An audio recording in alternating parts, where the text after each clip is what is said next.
One man, 100 guests, 1,000 drinks. Drinking with Jason.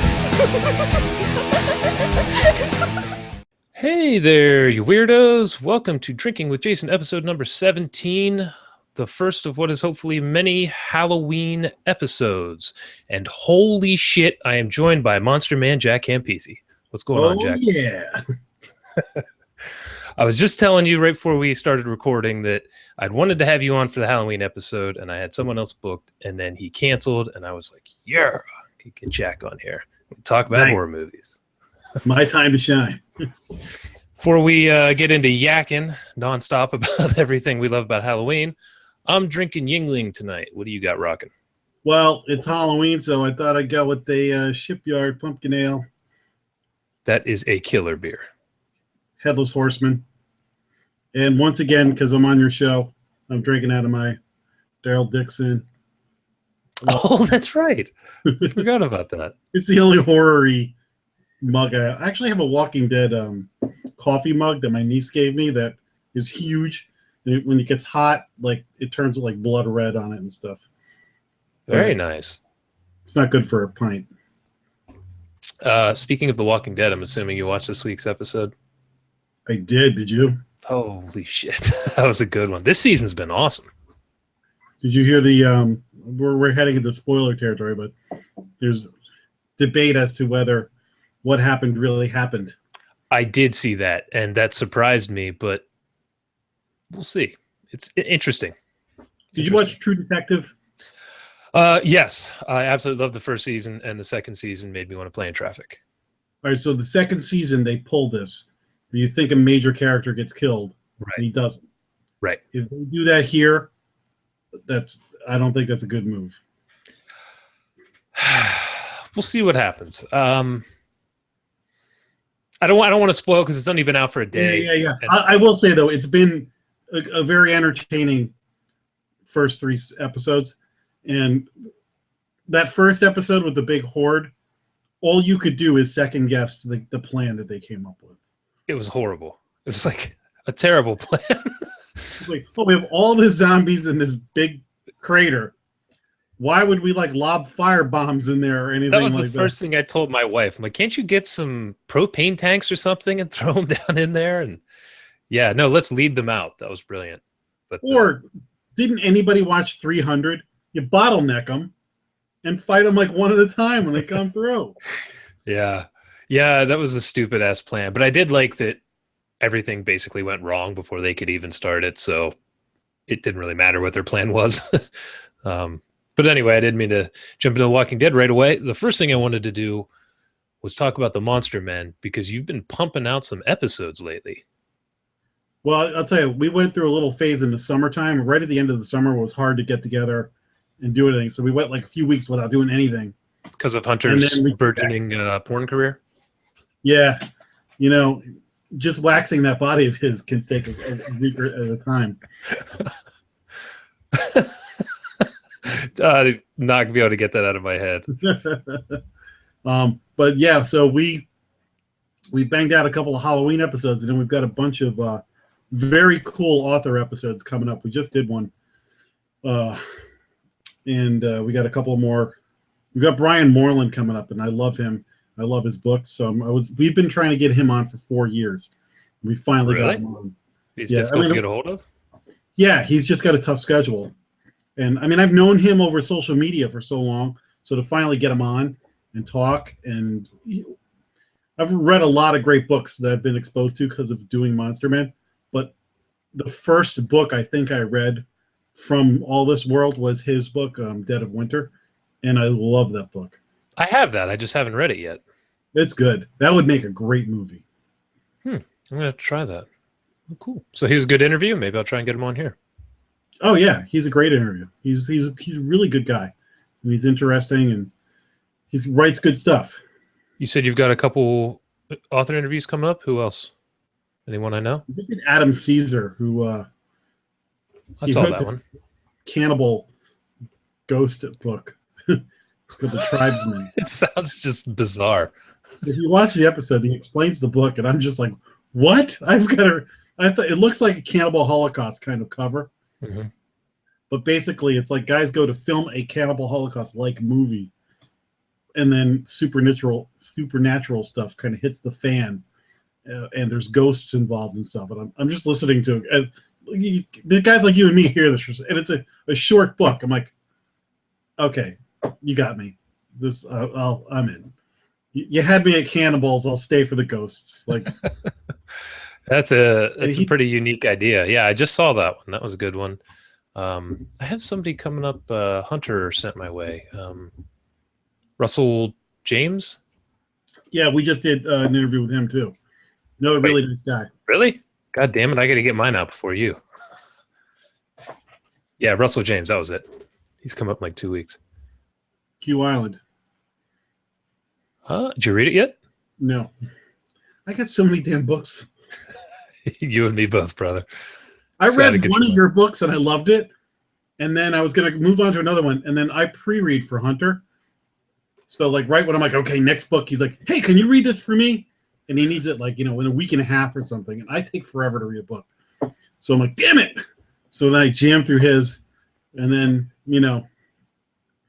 I get back and I'm reading one. And then I meet some other author. And I'm like, yeah, I haven't read your book yet. I've got like 40 books I want to get to. Yeah, shit, it is what it is. I think of all the people I've had on here, I've read maybe three of their stuff. Jonathan Jans, I've read him. And then a couple other guys. He was the second book. When I got into Monsterman, Dead of Winter was the first book I read from the Monsterman people I've met. And then I read House of Skin by him. And that was a really good book, too. Yes, that was a good book. That was a very good book. You read House of Skin? I've read, yes, I've read several of his books.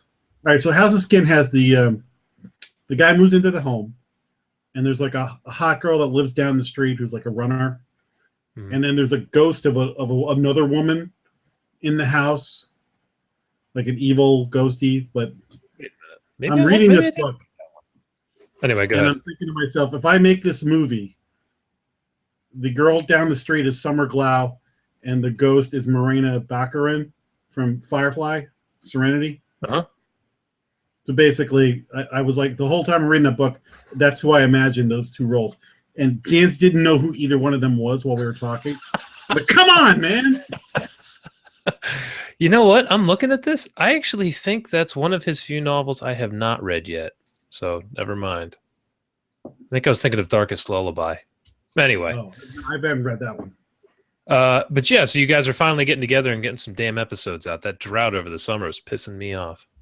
Well, no, we did a Halloween episode, and I don't know where the book is here, but we did this. If you watch our Halloween episode, I bought this book, Pumpkin Cinema, which basically some guy went through and just listed like great movies to watch for Halloween. And I told Hunter, I said, I was a little sad when I read this because I thought maybe you and I would put together a book like this, which not that we said we couldn't still, but it's a great little reference. Like his recaps of the movies are really well written. And just, for guys like us who live on this stuff, you look through it and you're like, oh, I forgot about that movie, or oh, that was the name of that. And he talks about Halloween specials from the past and other things. So that was a great. I bought it knowing I was like, oh, this is our Halloween episode right here. So very nice. I go through and I just open it up to random pages and we oh, did you see that? We talk about it. And there's like a couple of like top 5 lists, like good movies to have on with the sound off at a party. There's a movie called Haxan that's like a witchcraft movie, like a silent movie or something like that. Like I've heard of that. We mentioned it, and then I got all these emails from people and on Twitter and stuff like, oh, you got to see Haxan. It's really good. Somebody else wrote an article about it. And then I was at the Chiller Theater Convention, and I saw the Blu-ray of it. But you can watch it on YouTube. Haxan? Is that Haxan? Yeah. Haxan. Okay, I'll check that out. I don't know. Yeah, that was... I'm sorry, go ahead. I don't know if it's the kind of thing you like sit down and watch, like start to finish, or you have on in the background. I gotta check it out. Yeah, okay, I think I see it on here. Yeah, that Halloween episode was one of the, or maybe the first one in a while where one of the two of you has not shit on me in the middle of the episode. We love, the more comfortable we are with you, the more shit we give you. And we give you the most shit probably out of anybody. That's all right. I shit on you guys pretty regularly on here, so it's a nice little back and forth. If somebody went back, I don't know, maybe 6 months and listened to an episode of this and then watched you and listened to an episode of me, you would hear us just back and forth shitting on each other like every week. Yes. Yeah. Well, there's one where you and Hunter are talking, and I'm pretty sure he's 3 sheets to the wind before you guys even crack a beer. Probably. Yeah. We put quite a few back the last time he was on. It's good times. Actually, in tradition, we should probably shit on him in this episode and the crap that he writes, since when he was on, he would knock me.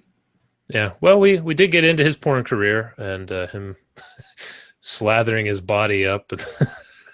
We were just at the Chiller convention, and there's some porn star there, because these horror conventions have like a couple of horror stars and then like a bunch of old rock stars and old TV people and stuff. The Lost in Space people were there. There was some porn star there that he knew, that our friend Shane knew. So he goes up and gives her like whatever, the $20, and I'm on my iPhone taking pictures of her with him. So today I'm at work, and some friend of mine, it's like, oh, how was that thing? So I show him the picture, and he knew the name of the girl. Oh, I'm lovely. like, dude. You know, the porn star. What convention? What convention was this? The Chiller Theater Horror Convention in Parsippany, New Jersey. Oh, okay. Yeah, I've never been to that. It's a big one, right? It's like halfway. Well, not quite halfway, but No, I don't think that's that far from me. Maybe 2.5 hours. Yeah, I'll have to get up there next year. Do you guys always go to that? yeah. All right. Let me know when it's coming around next time. I'll go up there and drink a beer with you. Definitely. Yeah, we spent a good chunk of time in the bar this year. So Do you guys get a hotel room and do all that, or? No, we live. It's about an hour drive for me, probably less for him. So we just go down there for the day. Oh, okay. And then I would love to get a room so I could get bombed, but that will probably be me next year. he went to Scares That Care. I was gonna go, but I couldn't get a hotel room, and I would love to go to something like that where I go for a few days. I'd love to bring the camera and do a bunch of Monster Men shows, interview people, and get like a quiet corner somewhere, and Yeah. and maybe even host a panel or something like that. I think it'd be a lot of fun. I'm glad you just reminded me of that, because I am planning on going to that this year, and I completely forgot to look at hotel rooms. I hope they're not all gone. Did you already look for next year? No, if you go, email me and let me know. I'll book it. Okay. Oh my God, if you're there, shit, we'll have a blast.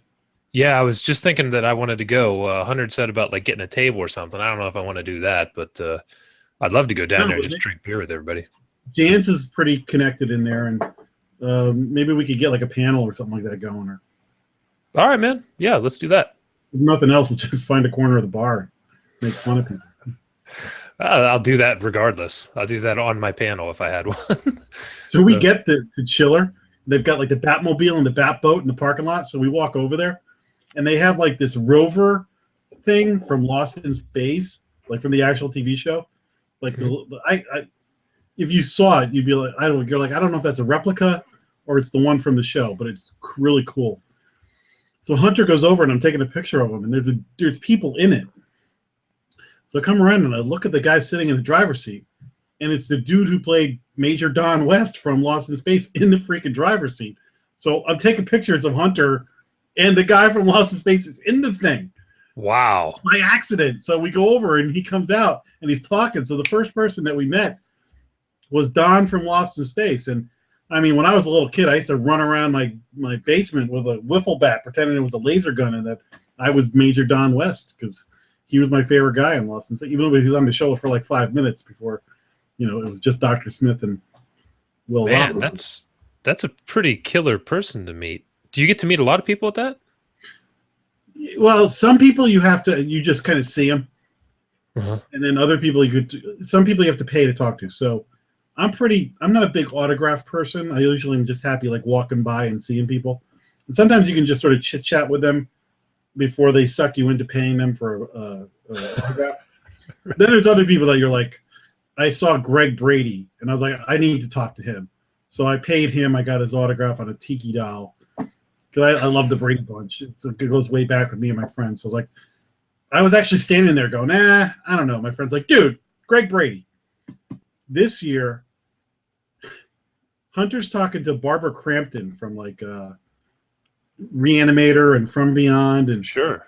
Legend. And she looks great. She's really nice. She was just in a movie I watched. She was in You're Next. And she was in We're Still Here. That's it. That's what it was. So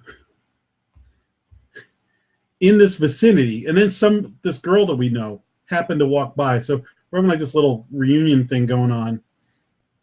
Behind us at a table is the girl who was in the well in Silence of the Lambs.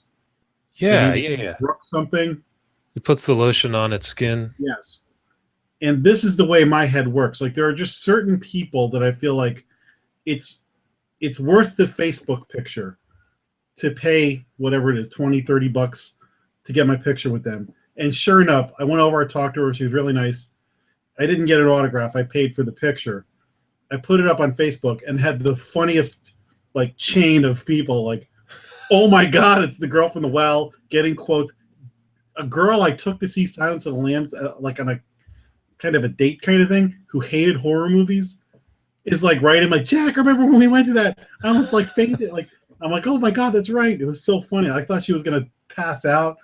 And it just like most unlikely people like quoting Silence of the Lambs. And like, so that was a cool person to. Sure. Do you ever see Beastmaster? Yeah, that's something. Mark Singer. Yeah. So last year, almost in the same spot, I just met Marianne from Gilligan's Island. Another one of those, oh my God, I got to meet her. Like 8-year-old Jack. My first crush was probably Marianne. A couple of tables over, it's the cast from Good Times. And John Amos, the father from Good Times, is there. He was also in Beastmaster. He was like the big black monk guy. Okay. So Beastmaster was like when I first got HBO, that movie was on like 24 hours a day. So I've got a good friend of mine, and we've got like a running thing about Beastmaster to this day. I see John Amos. I walk over. Everybody's talking about Good Times. I just walk up and I go, oh my God, can I shake your hand? He goes, yeah. And he reaches out his hand. I go, no, not like this. And I grab his arm like this. I go, I want to do the Beastmaster handshake because that's the way in the movie they would grab and did that. And it takes him a second. He's like, what the hell are you? And then like he realizes what I'm doing. And he's like, you could just see him like start cracking up. He's like, oh my God, when's the last time somebody referenced Beastmaster? Right. Beastmaster. That's if you haven't seen Beastmaster, go check it out. That is something. I don't even know how to describe it. What's that? Tanya Roberts.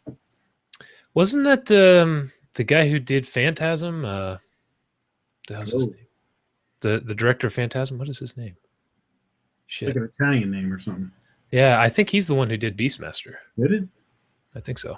I can tell you the cast: Mark Singer, Tanya Roberts, and John Amos. That's gonna bug the shit out of me that I can't remember this guy's name. Give me 1 second here. That is Don Coscarelli. Coscarelli. Yep. Yeah, did Beastmaster, which is I don't know, like that is that a horror movie? Is that a kids movie? Is that a gay movie? What is that? Sort of a gay Dungeons and Dragons. It's bizarre. Like it's a really weird ass movie. So anyway, that's a good transition here. Let's talk some freaking horror movies, man. I don't get to do that with a lot of people on here. We're talking about books and all this shit, but you do a great thing with the Monster Men, where on Twitter you have the hashtag Horrortober, and as you and Hunter are watching stuff and reading stuff, you're rating it, and I jump in there quite a bit. So actually, if anyone listening goes on Twitter and searches for hashtag Horrortober, you'll see a bunch of the shit we watched this month. But it's really great because then I get to see what you guys are watching and finding on Netflix and Prime and all that shit, and then I can check it out. So what have you seen recently that you really dug? Well, first of all, I want to say, out of all the people on Twitter, I think you, me, and Hunter turn each other on to the most good movies. Like I've come to rely on you guys and vice versa, that when I see something, the first thing I'm like telling you guys, or if I see like you say, check this out, or you have a good barometer on things. So there was a couple that like we talked about. Like I can't remember what We they do were tag now. each other a lot. Like even beyond the Horror-tober thing, we are all Yeah, like it's always. a nice resource to have because there's so much crap. Yeah. I got one. I saw the trailer for this movie and it looked like crap. It looked like a bad sci-fi movie, like a sci-fi channel movie. And then I saw it was rated like 4.5 stars, and I read something like, "Oh, movies you got to see." It's on Netflix. It's called Wormwood: Road of the Dead. I have had this on my list forever, and I still have not seen it. When we hang up, you should watch it. That good? It's funny. Really? I It's didn't a expect. frenetic, hyper zombie movie with kind of cheesy special effects, but It's Australian, isn't it? it's Australian. It's really funny. It's bizarre. It's really fast paced. It's so entertaining, and it's out there. I had such a good time watching this movie. It doesn't take itself too seriously, but it takes itself seriously enough. Huh. But it also goes like to crazy places. Basically, it's like the Road Warrior with zombies, because like fuel stops working once this plague hits. But turns out you can like use a zombies, like you can hook up a zombie to your car and it'll like act as fuel. What? Weird. And that's why when I saw the trailer, I was like, "Oh, this looks stupid," and I fought it. And then the other night, I'm like, hell, it's all these good ratings. I gotta check it out. And I'm telling you, 15 minutes in, I'm like, "Oh, this movie's great." Did you see Dead Snow 2? No, I have not seen that yet. This is a companion to that. They're both hilarious. Okay, so Zombie. it's that level of comedy. Yes, Okay. but All right. it takes it seriously enough that it's not just like scary movie. Just gags. Like there's real good action and gore in this movie. Okay. And like and then I watched Dead Snow 2, and it was like not as good as Wormwood, but another very entertaining. It's way better than Dead Snow 1. Like it's just this over the top, silly yet funny, fun. And Dead Snow 2 has this one girl who loves Star Wars and keeps making like Star Wars quotes and references. And Is Dead Snow 2 on Netflix? That's also on Netflix. Okay. Maybe I'll check one of those out this week then. I think maybe 2 or 3 days I'll actually have an evening off. It would be a miracle. Okay. Let me give you one I watched. This year, my wife and I, for some reason, been going back and watching a lot of our favorites. And we were looking through HBO Go, and holy shit, Tales from the Crypt Demon Knight was on there. And I hadn't seen it since college. Oh, god damn, I love that movie. But it holds up? That? Oh, yeah, it really holds up. It's I think great. I saw that in the theater. Really? Yeah. Because that came out, what, early 90s? Mid-90s, maybe? Yeah, I'd call it. If I had to guess, I'd say like 93. Yeah, that's, oh, man. William Sadler in that is fantastic. Billy Zane is hilarious. And that's it. Like when I went to see it, I didn't realize it was going to be as funny as it was. It was very funny and very gory. Just a great movie. So if anyone has HBO Go and you've never seen that, watch that. They also have Tales from the Crypt Bordello of Blood, which is a complete shit show. Do not watch that turd. Watch Demon Knight. So Bordello of Blood. Dennis Miller. God. I movies like So that. Angie Everhart is in that too.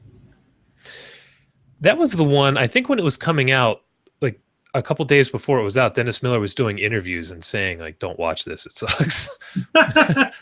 So, Corey Feldman's in that too. is he really? I don't remember that. Erica Eleniak from Baywatch. I do remember some women with some immense talents in that movie. What, you got something else interesting you've seen? I went back and watched Ginger Snaps. You ever seen that? Oh, yeah. Yeah, that's a good one. I had never seen that. And that was another one. Is like I've been meaning to see it and expected it to be a lot worse than it was. It was actually really good. Especially when you consider that movie had zero budget. Zero budget. And the main girl who ends up in American Mary, and she was on Hannibal recently. She's a knockout. Very good actress too. She's great, man. And she knocks it out of the park in that movie. Yeah, it's the teenage girl who's bit by a werewolf, but she thinks she's going through puberty and she's actually turning into a werewolf. Yeah. And if you watch that and then you watch Jennifer's Body Mhm.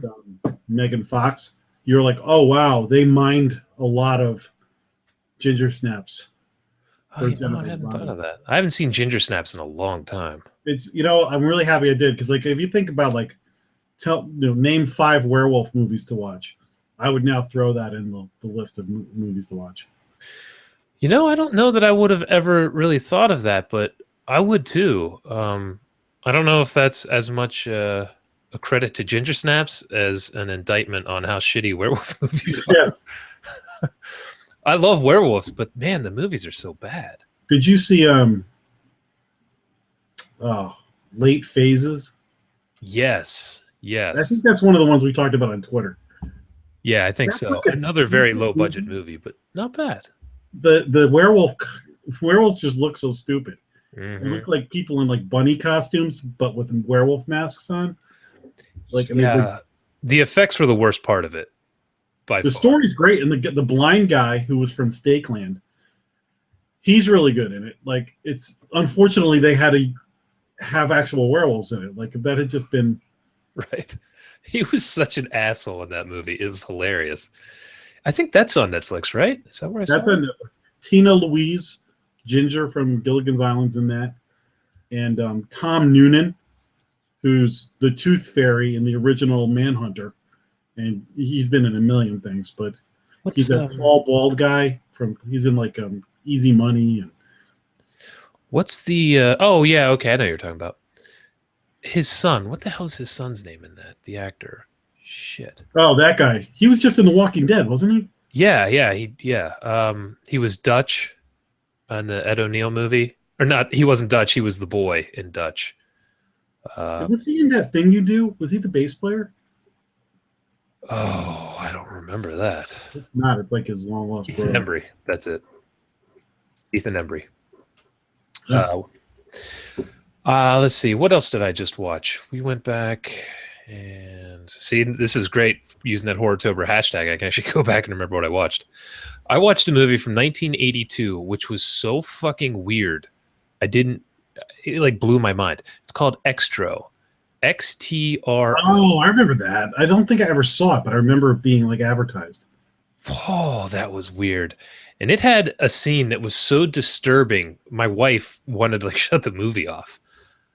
Just out of nowhere, this dude is birthed from a woman, like as an adult. Like she just falls down and this dude like comes out of her. It is disturbing as hell. Nice. No, is that on Netflix? No, that wasn't. I think we got it on Amazon, something like that. It's really weird. I don't know that I can recommend it because it's a mess, but it is super bizarre. So if you're kind of a completist like I am and you want to see everything, I would check that out. Did you see Blood-Sucking Bastards? I have not seen that. That I had a pay-per-view. It's a vampire movie that's essentially, it's a comedy. It's basically Office Space with vampires. Really? And it's good? Totally worth a watch. It kind of sounds like, is it like What We Do in the Shadows kind of comedy? It's not really like the improv kind of thing like that or documentary, but it's on par with that as far as really good comedy vampire movie. Okay. But it's like Office Space with vampires. It's these 3 guys are like slackers. They work in an office. It's sucking the life out of them, and then this new boss comes in, and he's obviously a vampire, and so people start to get turned and stuff like that. And the first half of the movie is pretty good, and then once it kicks in, it gets really funny. So, what was the name of that again? Blood-Sucking Bastards. Blood-Sucking Bastards. All right. I'm going to add that to my ridiculously long to watch list. That just came out? Yeah, that's like I said, I had a pay-per-view that one. Fucking bastards. I try and there's just times where I'm going through the Netflix pile and going, this all looks like crap. I'm gonna suck it up and pay. You're gonna pay when you pay per view movie. It's anywhere from $2-3 to like $7-8, and the $2-3 ones don't bother you as much. But sometimes you're like, holy crap, $7.99 to watch this stupid movie. Yeah, it's nice though. Just having it on demand so freaking fast. It's like, yeah, when you think about going to the video store and back, you're like, okay. Yeah, that was such a pain in the ass. Although I loved doing it at the time, but I can't imagine like if I had to do that now. I'd be like, this is bullshit. Did you see Cooties? No, that just went up on Netflix, didn't it? I think that's also pay-per-view. Okay, that's the Elijah Wood movie. Elijah Wood, Rainn Wilson, the guy from The Office. Is it good? It's good. It's funny. I'd say it's good, not great. Well, the best part about it is it takes its comedy seriously, and it takes its horror seriously. So it's a funny movie, but like it's also about little kids that can turn into like 28 Days Later kind of zombie, whatever, infected. Mm-hmm. And so little kids get killed in this movie, and little kids kill people in the movie. So it's comedy, but they're not afraid to like. It's not like, oh, at the end everybody's better. Like there's actual death in it. That's I think that's actually Elijah Wood's production company that made that too. He's this huge horror nut, which I would have never known. So he's doing some interesting stuff now. Did you see Maniac with him, the remake of Maniac? No, and the reason is I've seen the first Maniac, and I know how freaking crazy that remake's going to be because Elijah Wood did it, and I have to be in the right frame of mind. I'm just assuming there's going to be another scalping scene in there or whatever, or shotgun or whatever. One of the best remakes. It honors the first one. It does something totally different, but it hits the moments from the original. Like there's some scalping, the interesting thing about that movie, it's first person, so it's not found footage, but like found footage, you're sort of seeing it from Elijah Wood's perspective. So sometimes you see him when he looks in the mirror or something and you see him, but most of the movie you only see like his hands and stuff like that. And it's super gory. There's some good gore in it. Okay. Maniac is really good. And I love the original one. That's one of those movies that was actually a good one to remake. Like it's a movie that had good ideas, but not most people know about. So when I was a high school horror fan, you go to the video store, and I was one of those guys who wore as a badge that I loved the really gory movies, like Dawn of the Dead and Maniac. Like I was I kick it up a notch. I'm a serious horror fan. And Maniac had like this scene with the shotgun blowing the guy's head off and stuff. We rewound that scene 100 times. Right. High-fiving each other, like, oh, yeah. So, I mean, I'm sure if I watched it now, I actually love to track it down and watch it again. I'm sure it's aged horribly, but... Yeah, I don't remember the effects being very convincing the last time I'd seen it. That was a Tom Savini thing. Was it? Yeah. And that was pretty low budget, mid-80s? Okay, yeah. It's been so long since I've seen it. I just remember how ridiculously gory some of the scenes were. And I have it on my Netflix queue, the new one, and I just... Every time I'm getting ready to click it, I'm like, man, am I in the mood? It's not as graphically gory as the first one. It's not? But it's got some brutal stuff in it. It's really good, I'm telling you. Okay. I'll move that up to... maybe I'll watch that this week then. You got to give Elijah Wood, you got to give a social for him. He loves horror. He's really surprised me, and I've heard a couple interviews with him, and he just sounds like a cool dude to sit down and talk with. Like, he really knows his shit. I just saw this past weekend Crimson Peak. Did you see that yet? No, I saw your tweet about it. Damn, that was a good movie. All right, so here's the thing. I saw the commercial, and I was like, I don't want to see this. I thought the same thing. It looked so CG. And then I heard it was great. I don't want to say much about it because it's not what the trailers make it look like. And I don't even really want to say what that means, but all I will say is the CG stuff you saw that you did not like in the trailer is pretty much all of the CG stuff in the whole movie. So, yeah, I'm not really sure why they picked that. Maybe as a way to sell it, but the movie is not what the trailers make it look like, story-wise or production-wise or anything. Really freaking good. My wife absolutely loved it. One of her favorite horror movies now. So, nice. Very Tom interesting. Hiddleston. Oh, he's great. He's so good. Yeah, he's great. The two women in it are fantastic. Just really, really good. I really like that movie. It's not your typical horror movie. I mean, it's a Guillermo del Toro horror movie, where he's telling some other story and it's like a horror backdrop kind of thing. But it's fantastic. The only reason I went, who was it? Stephen King had tweeted about seeing it and how much he loved it. It's like, well, I'll check it out. Totally worth it. If you can catch a matinee, you won't be disappointed. Yeah, it's hard to rally people to go to horror movies. There's only a handful of people that will now actually go to the theater with me, and then to coordinate everybody's schedule. Like Cannibal Holocaust, I was bothering Hunter to go to see it, but not Kim. Green Inferno. I was like, come on, we got to go see that. That's like a theater. He's got a crazy schedule. Couldn't do it. So then the other day I was like, you know what? I'm just going to find a time, pick a show, fire up a flare to any of my, the 5 people I know that might want to see this, who live close enough to me. And if nobody can go, I'm just going to go see like a matinee by myself or something because I really want to see it. And it already left theaters by the time I did this. So Crimson Peak, that's another one of those. I'd love to see it on the big screen. So I got to see if I can rally or maybe like on Halloween before I head out. So you didn't get to go see The Green Inferno? I did not, but in the Adam Caesar episode, he saw it and he gives us a really good review of it. He liked it. I've heard such mixed things about it. I haven't known really what to think.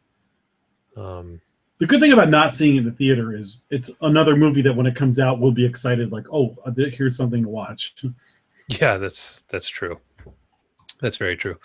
I'm trying to look here. What else did I watch? I saw Blade was on HBO Go. I hadn't seen that in a long time. The first one. Man, that is just a really good movie. What's his name? The guy from Gotham is in that? I haven't seen Gotham. The long-haired dude. He's in, he was in The Patriot. He was like he was like racist, and then he makes friends with the Candyman guy. He's the vampire's like right-hand man. The heavy dude. Yeah, he's like the comedy relief guy. Yeah. Blade keeps cutting his hand off throughout the movie. Yeah, he's exploded now. So he's on Gotham. He's in a movie called The Tao of Steve, TAO or whatever. That's like a really good movie to seek out. I haven't seen that one either. Huh. Let's see. What else have I watched? We go back. My wife absolutely adores Silent Hill, so we watch that. I've never seen it. You've never seen Silent Hill? I'm not a video game guy. Isn't that based on a video game? It is, but you don't have to know anything about it. It is excellent. Excellent. The sequel is a... I was just telling you, I don't like to shit on movies or things that I don't like on here, but oh, God, do I fucking hate that sequel so much. But the first one is really, really good. Like, incredibly well done. It's very creepy, atmospheric. You'll dig it. I played the video game. Christ, I don't even know when that came out, the 90s, early 2000s. I don't remember anything about it. So you don't, my wife's never played it. She loves it. Let's see what else. I watch The Thing every year because that's my favorite horror movie. Yeah, I was thinking about it. I was like, if I had to say top 5, The Thing is in top 5, if not number 1. It never gets old to me, even though most of the effects still look really good, but there's a couple that are like, Jesus, what, but just so claustrophobic, so violent, just amazing. The tension between the guys, and I think my favorite scene in that movie is the blood test. I think that's what everybody says because it's so tense. You just keep waiting for something to happen and waiting and waiting and waiting. It's so good. Absolutely killer movie. I watched a couple of movies that featured hot chicks. You do like your busty women in your horror movies. Exactly. So a guy I work with, we talk horror movies all the time. He saw Sorority Row, which is on Netflix, and it's about like 5 sorority girls, and it's total formula. I know you did last summer. They do something bad. One of them, they get picked off one at a time. Who's the killer? That kind of. Carrie Fisher's in it. Oh shit! I think I've seen that. She's the house or whatever. Yeah, whatever it's called. Yeah, total formula. Yeah. And but he was right. The girls in it are knockouts. So it's like I call it a brain candy. We just like that's Horror-tober. We're trying to load up on horror movies and watch as many. If you want one that you don't really have to pay much attention to, that's a good one to put on and just kind of, okay, people are getting killed. She's hot. It's over. Move on. There's another one, though, that's called Pernicious. Pernicious. It is a schlocky movie. The 3 girls are stunningly beautiful. It's got some tremendous gore and some of the hokiest things I've ever seen in a horror movie. So I can't say it's a great movie, but I feel like it's like a Netflix movie that's worth watching. Okay, it is on Netflix. Pernicious. And it's got this gold statue of a little girl. You're going to piss your pants laughing because it comes to life a couple of times. And it looks like the Grudge girl, but like with gold body paint. And it's almost like Scary Movie kind of, but they're being serious about it. What? So it's like, I'm telling you, it's just laughable. But there's some other parts that are really like good horror moments. But so like, and actually all the, like when I tweeted about it, I said like it's worth watching. A couple of the like makers and one of the girls even like retweeted me. So like they're watching. That's an interesting thing I've had with Twitter. If I say something about a movie or a book, man, the director or the author is like all over it. Like they must be searching every single day. Or is there some kind of website that alerts you to certain tweets or something? You can put in alerts for keywords. Okay. Because I've been surprised a couple of times at how quickly they've gotten back to me. Well, not that I even messaged them, just that they. Yeah, they're doing like keyword searches. Okay. They probably got them saved, so they're just looking for. Okay, there's Pernicious. A whopping 1 star on Netflix. Like I said, it's just worth watching when you're just looking for something on Netflix that's going to entertain you. I work most evenings, so what I usually end up doing is putting one of these on in the background, and if it grabs my attention, then I'll end up sitting and watching it. But usually it's just background noise, and I look up when someone's screaming, and I'm like, Jesus, really? That's a movie? You'll get a kick out of this. Okay.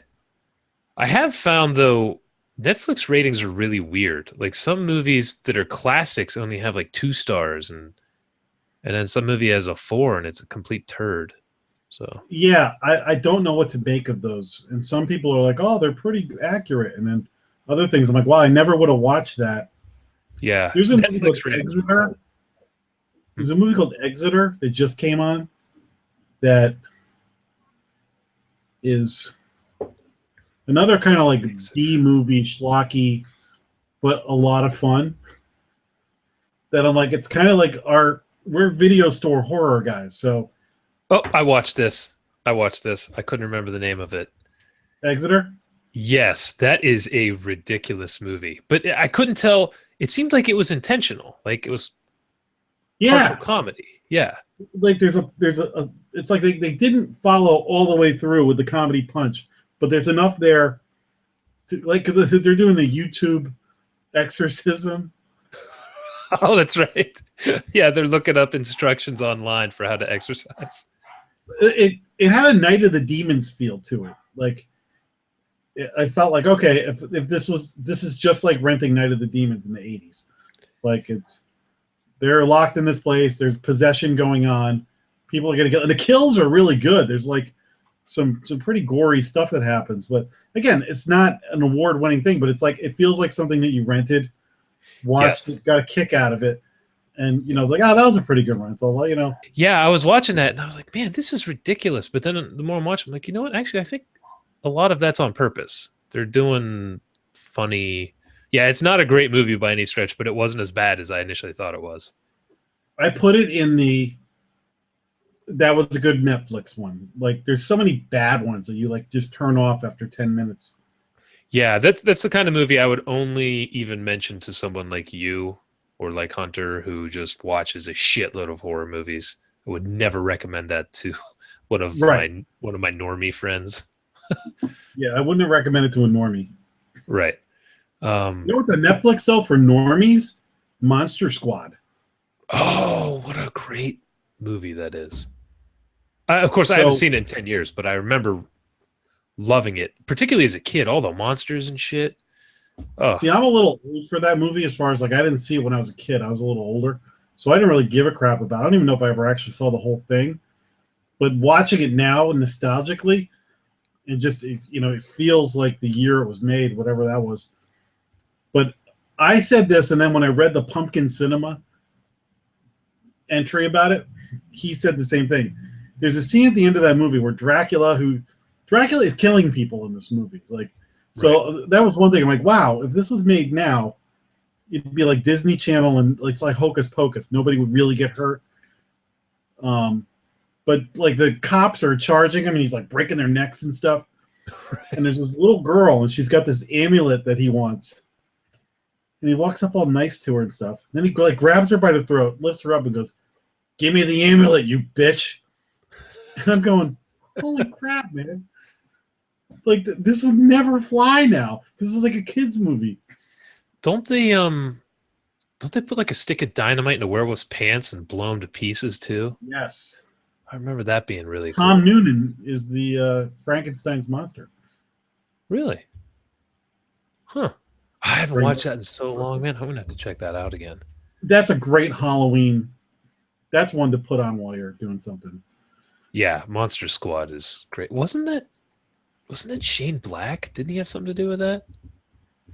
Maybe he wrote it or something? I don't know. I have to look that up. Oh, shit. What else did I watch? You know what I didn't get to yet this year that I like to try to do every year is Event Horizon. Oh, God, I love that movie. I absolutely adore that movie.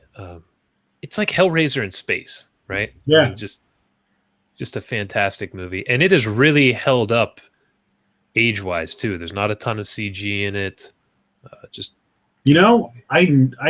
I only saw that movie for the first time. I call it within the last 10 years. When I came out, I looked at it, the ads, and I was like, that looks like a terrible movie. It looks like it's a ripoff of Alien or something. I had no interest in it. And then, like I said, maybe 10 years ago, somewhere like way after somebody like me should have seen this movie, I finally go, I got to sit down and watch Event Horizon. And I watch it, and I'm like, what the hell was I thinking? This movie is awesome. It's crazy. It's so good. And then you ever see the South Park that like references it? There's a whole South Park with these woodland creatures. Oh, that's right. They have like this orgy and blood thing that you're like, oh my God, that's Event Horizon. What they see in the video. That's hilarious. Did I see you mention on Twitter something that you just saw in The Mouth of Madness for the first time? Was that you? No, it's the first time in a long time. Okay. That's a movie. See, now that's part of the reason why I don't think I ever saw Event Horizon. I saw In the Mouth of Madness when it came out, and I didn't like it that much. And now I rewatched it, and I'm like, oh, you know what? Now I appreciate it.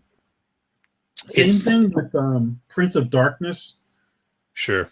I hated that movie when it came out, and now that I'm older and I have like because some of those movies, like when I was younger, they weren't fast enough for me. I was more like I want to watch Maniac or Nightmare on Elm Street where there's kills and laughs and stuff, and something like that where it's like, oh, this spooky thing happens, and what I was like, whatever. Yeah, In the Mouth of Madness is like pure Lovecraft, so you don't really see that much of the monsters. It's more like in the background, but I really love that movie. It's a lot of fun. So that was a great one to revisit. I enjoyed watching it.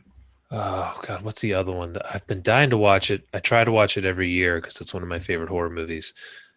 Invasion of the Body Snatchers, 1978, with Donald The Sutherland. Donald Sutherland one.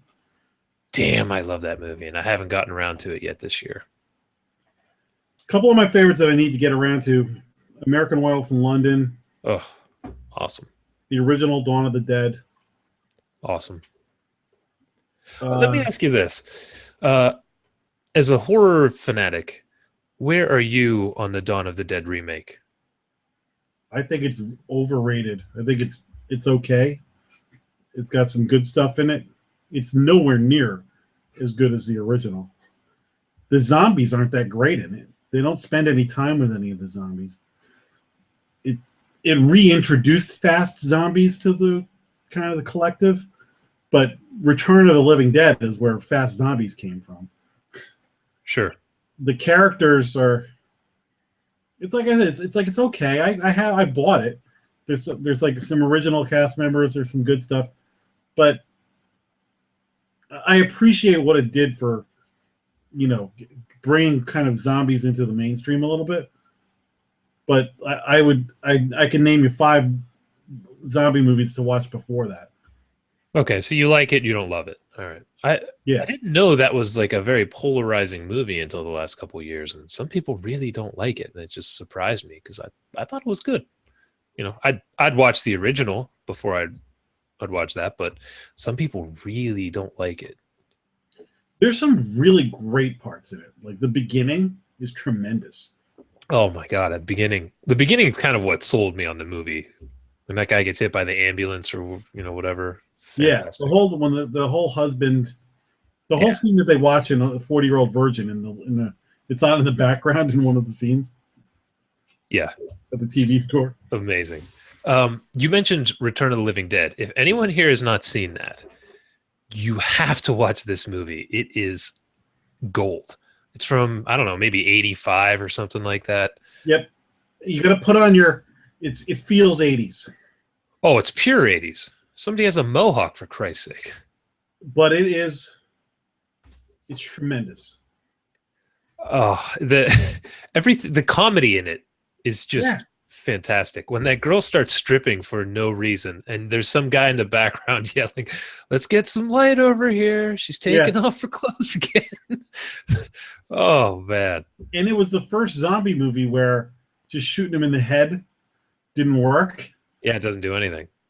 They run, they talk. That's where brains more paramedics.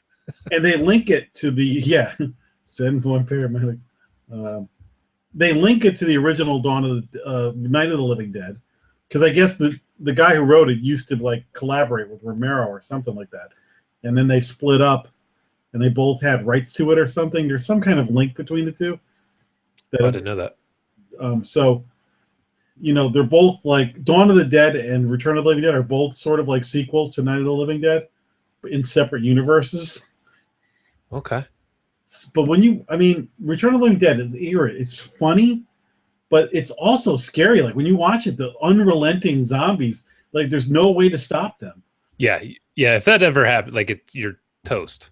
But just the characters in it are hilarious. The one guy, the older guy at the beginning, who's just freaking out. He's like, "Oh Jesus, Jesus, oh Jesus, oh God!" That guy's so funny. Holy shit. And that's another one when people ask. I'm sorry, the guy who didn't move the tombstones, but didn't move the bodies. Really? That's the same guy? Yeah. I didn't know that. You know what? Did you see the new Poltergeist remake? I didn't see it either. I flirted with it, but I'm like, it looks so bad. I heard I didn't hear the best things, but I always end up watching it myself anyway, but I just didn't get around to it yet. I don't want to pay to watch it. I want to wait till it's like on cable that I'm paying for anyway, or it's on Netflix or something. Like Sure. I don't want to physically pay-per-view it and then in 2 weeks, oh, it's on HBO now, so I'm waiting. Sure. All right, before I let you go here, I had a couple more. On Netflix, there's a free one called The Conspiracy. Oh, I never even heard of that. It's really interesting. It's some guys shooting a documentary about conspiracy theory, and they're interviewing one guy who supposedly has all these links, and he disappears. And it's kind of them trying to find him. It's really neat. And it's I guess found footage. I hate calling things found footage because it's not found footage. It's like a POV kind of thing. It's the found footage. Yeah, if you don't call it found footage, nobody knows what the hell you're talking about. So I would check that out, The Conspiracy, and then what was the other one? The Taking of Deborah Logan is a really good one on there. We had a show about that. Did you see As Above, So Below? I did. I really like that. There's a what do I want to call it? Not aggressive, but it aimed high. Yeah, they weren't concerned about their budget. They just went for and it. High concept. There you go, high concept. They don't succeed on everything they try, but I gave it credit for going for it. Yeah, the archaeology talk is ridiculous, to put it kindly. But man, I really liked that movie. When they were down there, it was so claustrophobic and creepy and scary. And some of the effects they pulled, it was a combination of movie special effects and funhouse special effects, where they're like crawling, and then the girl sees like her brother drowning underneath. Yeah. They're like, oh, that's a great set build they did there. Did you just watch that? I swear I heard you say on the Monster Man you hadn't seen it. Hunter loved it. When I watch it, again, I wouldn't put it in any sort of Hall of Fame, but for so many found footage movies that make me want to jump off a bridge, this one actually, I was like, oh, okay, they earned that was time well spent. I got a kick out of that one. Yeah, those are the kinds of movies that was is it Blumhouse or Bloomhouse? I call it Blumhouse. Blumhouse. Was that him? I think it was. Everything's Blumhouse, for Christ's sake. That's why I love what that guy's doing, even if that's not him, but that's the kind of thing he does. He just gives a filmmaker like $5 million and just lets them do whatever the hell they want. And a lot of times it's a complete turkey, but a lot of times you get something really interesting. Even a little movie like Creep, which is on Netflix. I was just going to say that. Did you see Creep? Yeah, like that's not the greatest thing you're ever going to see, but it was interesting, That's a great found footage movie because there's a scene in the bathtub right at the beginning of the movie. Oh my God, it's so weird. And because it's from the point of view of the camera, you feel like you're in that room with that guy. Yeah, and it's very uncomfortable because you're like, this is a weird. Where if that was just shot like a normal movie, you wouldn't feel that way. But you're like, what the hell is this guy doing? This dude is super weird. Yeah. And I mean, that guy's from The League. Yeah, he does comedy stuff usually, right? Yeah, he's on the Mindy Project and stuff. That's another, like, just unique movie. You need to, like, I would not recommend that to everybody, but for the horror. Yeah, that's not for normies. Not for normies, but for a horror, like, people like, oh, you got to watch Creep. Just trust me. Just watch it. Because you'll want to be part of the conversation. Well, how many people are even in it? 3? Yeah, there's like 2 people on camera and another person on the phone. Yeah, I mean, they made that for nothing, and it's effective. It's effective. That bathtub scene, and then the scene where he's putting something in his drink, and I'm like, wait a minute, who the hell is the weirdo and the creeper here? What I'm talking about at the beginning when he drugs him, and you're thinking he's drugging him to escape, but then it's like, is he trying to? Like, I don't know. It was. But then he can't find his keys. Right, but there was a couple minutes in there where I wasn't sure if they were going to take this another direction. Yeah, it's good stuff. Did you see Wolf Cop? I did. I think That you might was- have actually told me to see that. I think so. Yeah. That's Wow.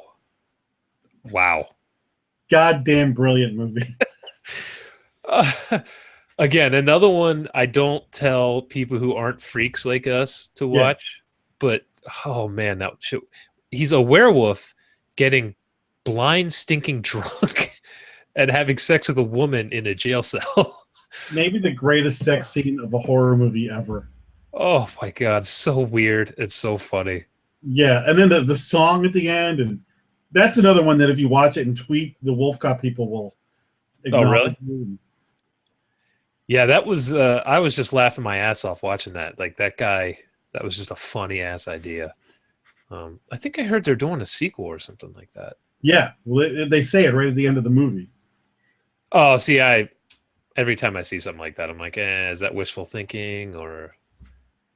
Yeah, no, I think it's got kind of cult status now. Oh, I can see how. It's just, I mean, the name is Wolf Cop, for Christ's sakes. You can't beat that. And he's a cop who's a wolf. I mean, there's no false advertising here. It's That's like- exactly It's like Hunter's book, Swamp Monster Massacre. yes, exactly what you're gonna get. Yeah, you know what you're buying. Swamp monsters massacring. I just saw that's a great shirt you're wearing there, man. Jaws. Very nice. Great. I think my shirt's got holes in it. Yeah, it does. All right, man. We're hitting the hour mark here. Before I let you go, since this was, well, it was going to be the Halloween episode, it just turned into the horror movies on Netflix episode. What do you do for Halloween, being a monster man? You go to Halloween parties, is you have a usually party? long celebration. So trying to watch as many horror movies as I can. I went to a jack-o'-lantern blaze in Hudson Valley, New York, which was amazing. I went to the Chiller Theater convention.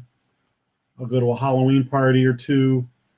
I will, anytime I see a Halloween store or in CVS, I will always venture through the Halloween aisle I do and the same thing. Instagram something. I just get so into it. I mean, I'll watch not just horror movies. Like I love the fact that like there's documentaries right now. I just watched one last night about Halloween, and there's another one about Silence of the Lambs.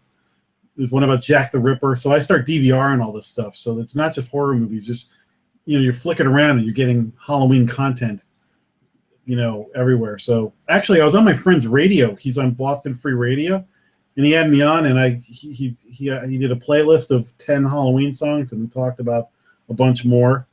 So, I don't know anybody else who's done that this month. Yeah, Boston Free. That's right. Did you ever get like a download link? You know what? I did. I'll post it tonight. Okay, cool. Monster I'll Night. have to check that It's out. funny because I sent him a huge list, and so he took like some of the songs. Like I kind of like pointed him at certain songs, and he took some other ones that I didn't tell him to, but they were on my list because I was just like, "Here's some I'm going to talk about." So he picked a pretty good list, but it was funny because like it wasn't the exact list I meant for him to play. But the funny thing about a radio show is, compared to like what we do with podcasting or whatever the hell it is that we call this stuff, everything he said to me, like he had written out.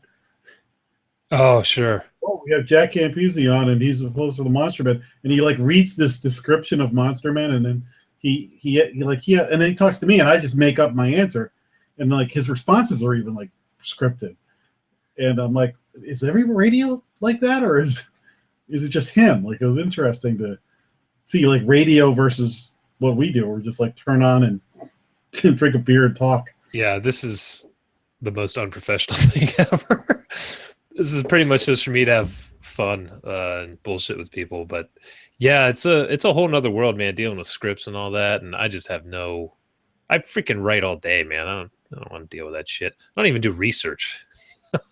So whatever. It's a good time. We got to sit and talk horror movies for an hour. I couldn't be happier. Well, hopefully the people listening or watching can pick up a few of these or watch it, and we've steered them away from the crap.